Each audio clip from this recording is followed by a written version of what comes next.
Chapel once again, and we are coming to you, as our sign says up here, in real time. And of course, this is a very special real time, as you guys know, that have been going along with us.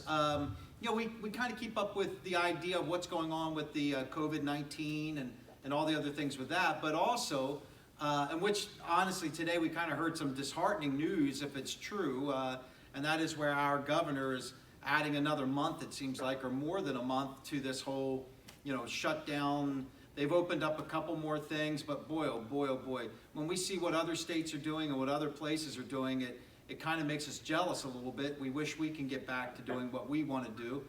We were out in the parking lot again this week. We had a great time in the parking lot, and we'll see where we'll be this week. Let's keep praying for us as leaders that we'll make the right decisions and do the right things. Well, in this real time, we started last week, and we brought in my good friend and former associate here at the church, Buzz Offenbecker. Of course, Buzz is down in Virginia, but right now he's via phone with us. And Buzzy, why don't you give a big howdy to everybody? Howdy. Well, you didn't have to say it like that necessarily. But anyway, we have Buzz on the phone, and Buzz and I have been kind of going along some end-time scenarios, things that are happening, Book of Revelation, that kind of a thing. And so, how were your services this week, Buzz? The services have been great. Of course, we've been doing the drive-in services really since this whole thing came about.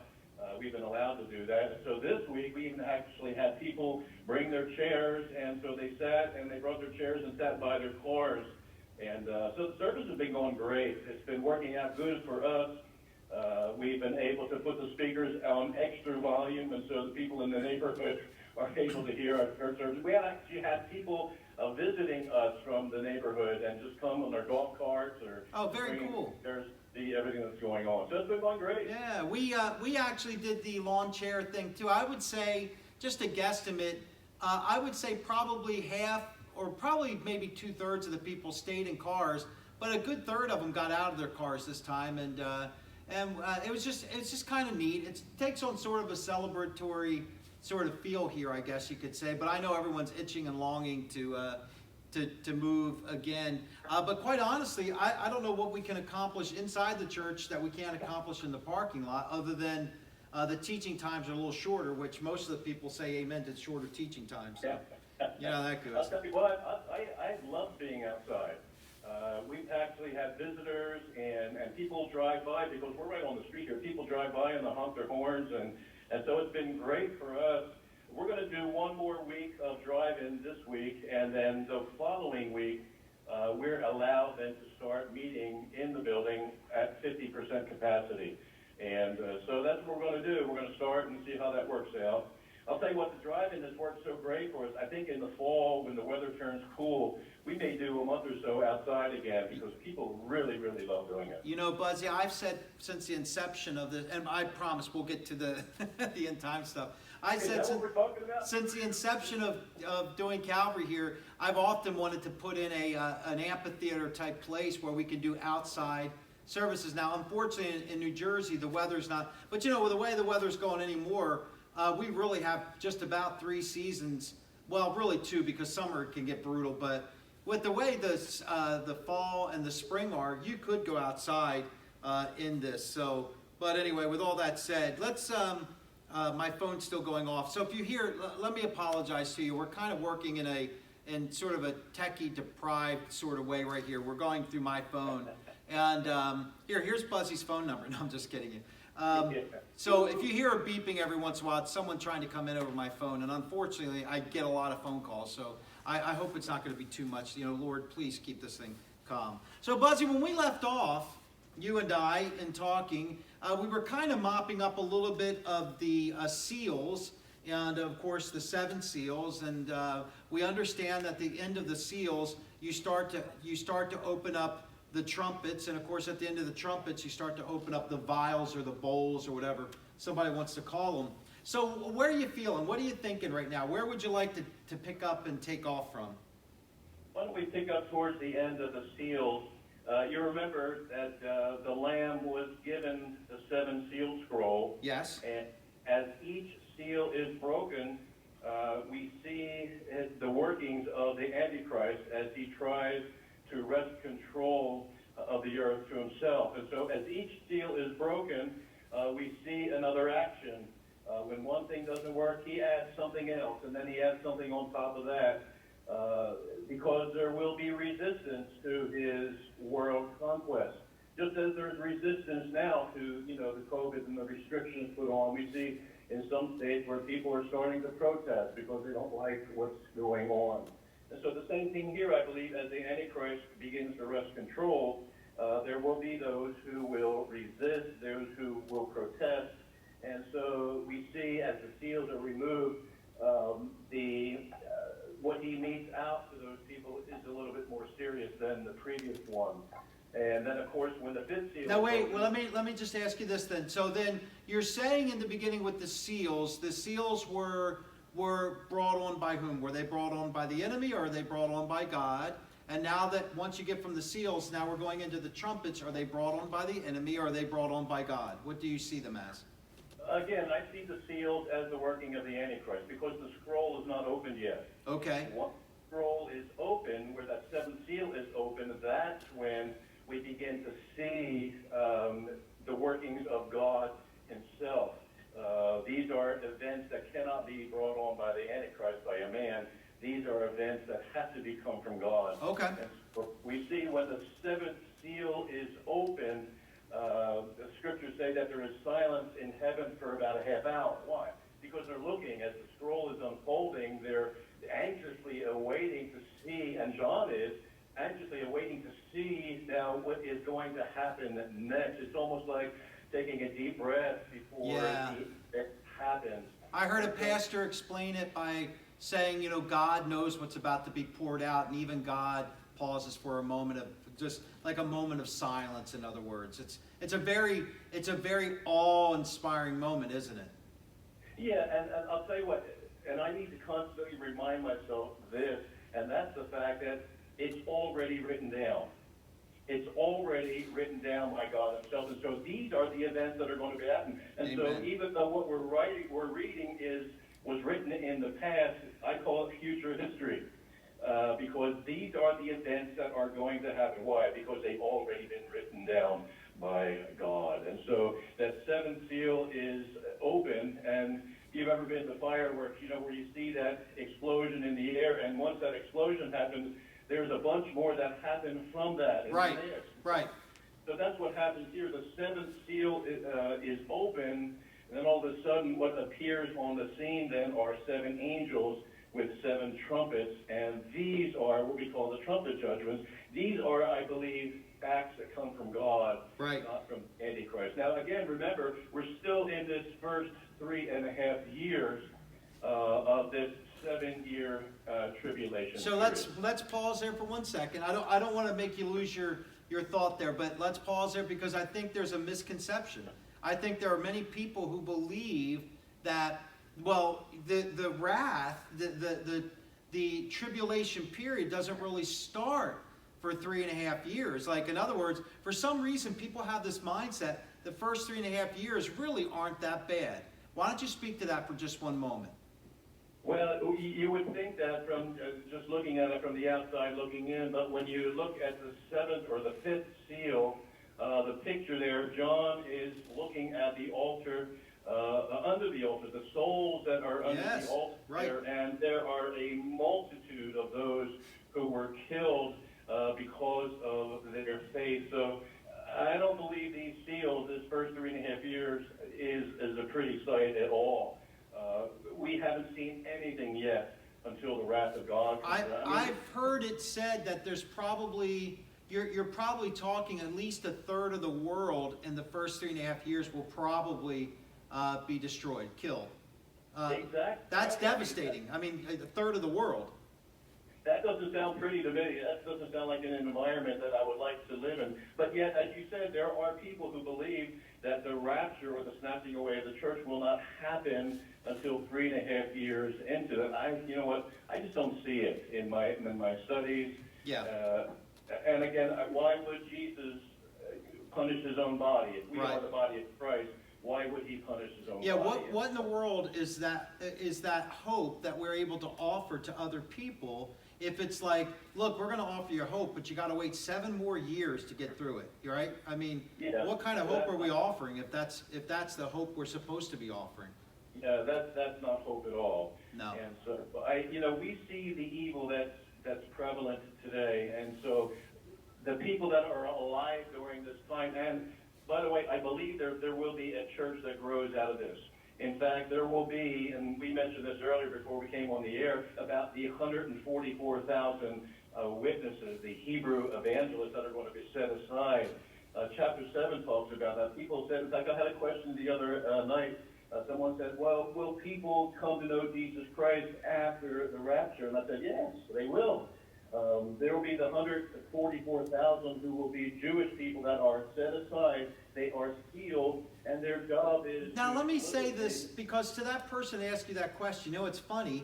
Over the years I've had in ministry, wow, I am getting more calls. Over the year in ministries that I've been in ministry, I have heard it many times where people say, no one gets saved during this period. No one gets saved. But I have never in my readings come to understand why that is, Buzz. And you've obviously heard it. You heard it just the other day. But I don't get it why people don't believe that people... What is the mission of 144,000 if people aren't getting saved? Well, that's why people will believe, well, once the rapture happens, that's it. There's no hope for anyone. But we have to remember that God is a God of mercy. And we see throughout the book of Revelation, as we read through it, that time and time and time again, God will provide people with an opportunity to respond to the gospel. Right. And so that's what these 144,000. Now, we know that there are Jewish people living worldwide, and I believe God will set these people aside. He will seal them to become evangelists where they are. And so there will be people I believe, by the tens of millions that will respond to their message of the gospel of Jesus Christ. That's why we see there in the fifth seal that there are millions of people who are already slain, who are under the altar there of God. Right. Why? Because they're saved. Well, they had to come to know Jesus somehow. Yes. And one of those ways is, I believe, the witness of the 144,000. I had read somewhere, and so please, if it's a little off, but it's not much, where I think it was maybe 5 years ago or something, at that point, there were about 34,000, maybe 35,000 evangelical missionaries out in the world. And so 35,000 evangelical working through different organizations sharing the gospel. Here you have 144,000 potent witnesses. I mean, on fire, like knowing what their mission is. 12,000 from each tribe of the tribes of Judah or the tribes of Israel that are going to go out. And these Billy Graham evangelists that are going to be out there sharing their faith, you can imagine how powerful that witness is going to be. Well, it says in chapter 7 Revelation that they have the name of the Lamb and of the Father written on their foreheads. And so these guys or girls, whoever they are, they're sealed, they're preserved, and they're protected to give out the gospel of Jesus Christ. I believe worldwide there will be people saved literally around the world as a result of. And think about the technology we have today. Yes. I mean, we're able to do what we're doing here, and so they're going to have that same advantage then. The technology will be available to them in the area that they are, and so people will respond, and millions and millions will be saved. And by the way, the last time we were in Israel, we know of a couple ministries that are going on in Israel. Now listen, you're talking about Israel, the country where basically the gospel is dampened, where people, you're talking about a place where they don't look too kindly on people preaching about Yeshua being Mashiach. But here you have some ministries over there that are very powerful, and they use the latest technology, and they are reaching many Orthodox, conservative Jewish people that are in country that are coming to know Jesus as a result of their powerful witness. These young people that are taking the technology and using it for the gospel, it's amazing to watch unfold in front of you. It's exciting to say the least. That's for sure. So I can see the precursor to the 144,000, no doubt about it. And I'll tell you what's happening now in literally around the world with the quarantining, it's really forcing the church into the 21st century to learn this technology. I mean, we're learning it down here. To how to reach more people via what we're doing right now, and Facebook Live and on YouTube and all of these venues that have been there. Yes. And I think the church now is just now catching up. And I agree. we're going to be now on. And so you know that's going to be happening in the future. And later on in chapter 7, we're given a picture. John is given a picture of the souls that were slain as a result of the ministry of these 140. Yeah, I mean, let's face it. At the end, I personally believe, and correct me if I'm wrong, when the rapture happens, the church age is basically ended at that time. That's when because the focus comes back off of that time period, and it now switches back over to Israel and exactly. to those people who are going to become saint or become the believers during that time period. I think the church has gone at that point. The ecclesia has been called away. Revelation chapter 4, verse 1. And then what you have is you now have the people that will become believers. You talked about that in, I think, our last session. And these are the people now, like you said.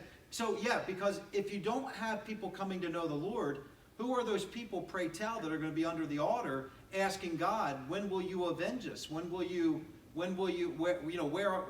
this going to happen? So they had to come from somewhere, right? So the 144,000 have been diligent in sharing their faith.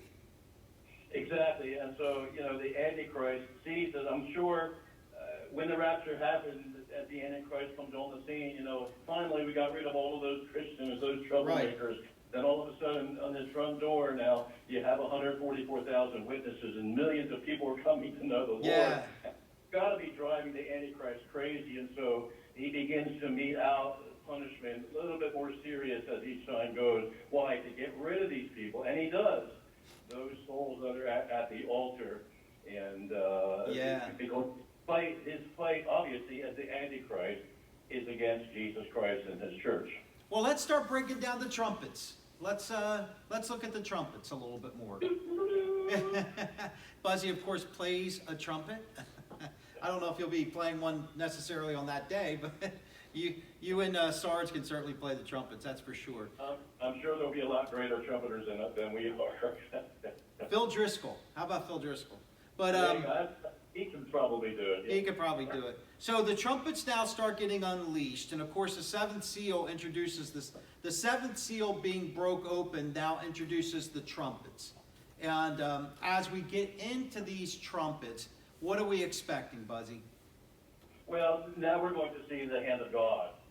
I'm just taking our church now through the book of Exodus, and we're just now studying when God's hand comes down against the Egyptians as he delivers the Israelites through the Red Sea. And so that's what's happening here. We're going to see now the wrath of God beginning. And again, we love to think of God as a God of love, as a God of mercy, and he is. But there's also another aspect of God, and that is that he is a God of judgment. And so now we're beginning to see, as these trumpets now blow, the judgment of God coming on. And then as we look at the description of each judgment, each trumpet judgment, you have to believe that this cannot come from man. This has to come from God.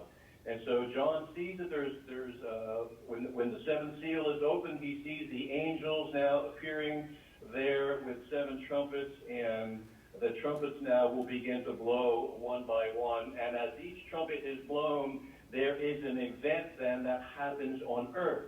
And so John has this vantage point of, you remember chapter 4, verse 1, come up here. And so John is up there, and so he's able to see where he is, and so he's able to see the events happening in heaven as they are happening simultaneously there on earth. And so John is now describing what's coming down from heaven, and then he's going to give us the results of what happens on earth as that trumpet is sounded. So you already mentioned that it bears resemblance to what was going on in Exodus, to the plagues that God unleashed even at that time. We saw man try to, Pharaoh's magicians tried to mimic, woefully trying to mimic, and of course God carrying out his plan. And so when you look at these trumpets, of course, you get a wide varying array, hail and fire mixed with blood, and the world's trees are getting burned up. I mean, look what's going on around us now when you see places where there's such great desolation being brought on, some by man and some by nature itself. But we see where vast forests and even now with agriculture and things like that being consumed, and there's going to be a day where we can't replace these things, and so naturally you'll see starvation and everything else coming from all of this, right? Well, yeah, and you made a great point there, the fact that the magicians of Pharaoh could only go so far. And that even after a while, after the fourth or fifth plague, even the magicians had to admit to Pharaoh that this can only be the finger of God. Right. And so people were going to see this. They realized that the seals were of the Antichrist doing. Well, what's happening now in these trumpet judgments